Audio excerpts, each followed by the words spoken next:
Visuals हमारे लिए सामने थे। एक तो हमारे जो सीआरपीएफ के 3 जवान जो खून में लथपथ थे उनको उठाना, और उसके बाद जो है वहाँ पर एक सिविलियन जो है वो भी जख्मी था, उसको भी गोली लग चुकी थी।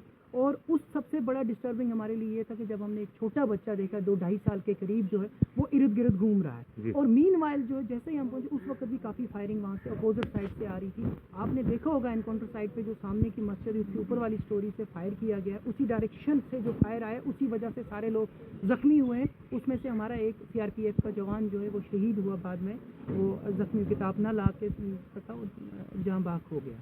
तो ये जो बच्चे को हमारा सबसे पहले था कि वो व्यू ब्लॉक किया जाए और इस बच्चे को वहाँ से उठाया जाए। तो हमने अपनी गाड़ियाँ सारी लगा के, जो बीपी गाड़ियाँ हमारे पास थी उस वक्त सीआरपीएफ की थी, पुलिस की, सारी व्यू ब्लॉक करके जो अपोजिट साइड से फायर आ रहा था तो उस बच्चे को इवोकेट करना हमारी प्रायोरिटी थी। और हमारा काफ़ी चैलेंजिंग था क्योंकि सामने से फायर आ रहा था, कोई आड़ नहीं थी, कुछ नहीं था, वहाँ से उठा के हमने इसको लिया। तो इसको एक्चुअली क्या ये अपने नाना के साथ जो है जा रहा था हंदवाड़ा।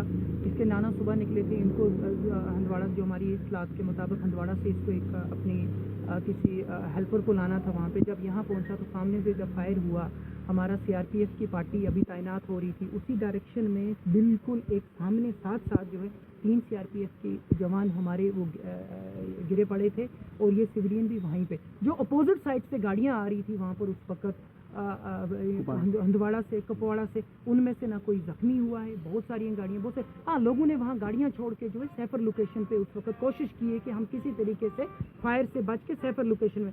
बाद में हमने बहुत सारे लोगों को दुकानों के अंदर से भी निकाला। उनने कहा जनाब जैसा फायर हुआ हम अपोजिट साइड से जो जहाँ से फायर आया है उसकी तरफ से कोई जख्मी नहीं, आपने देखा होगा। ये वैसे एक पेट्रोल पार्टी सीआरपीएफ और पुलिस की थी वहाँ पे मॉडल टाउन में। उस पर मिलिटेंट्स ने जो कि पहले से वहाँ मौजूद थे मस्जिद के अंदर, और उन्होंने पोजीशन लेके रखा था पहले से ही। जैसे ही हमारी पार्टी डिबोर्ड हुए हैं गाड़ी से तो मिलिटेंट्स ने अंधाधुंध फायरिंग किया है, और जिस पे राह चलते हुए लोगों को भी इंजरी हुआ और हमारे सीआरपीएफ के 4 जवान इंजर्ड हुए थे, जिनमें से एक बाद में शहीद हुआ है सर।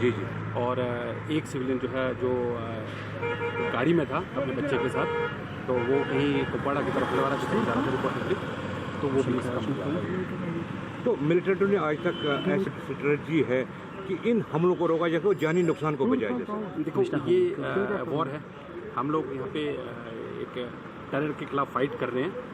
इसमें जो मिलिटेंट्स के साथ लड़ाई है वो पहले से चल रही है हमारी और आगे भी चलती रहेगी, और उन्होंने ये कोशिश की है, हम लोग अपना जवाब देंगे।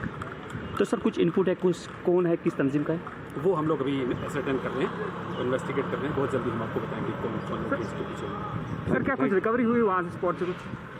हम लोगों को कुछ मिला है आर्म्स एम्युनिशन जो मिलिटेंट्स अपने पीछे छोड़ के गए हैं।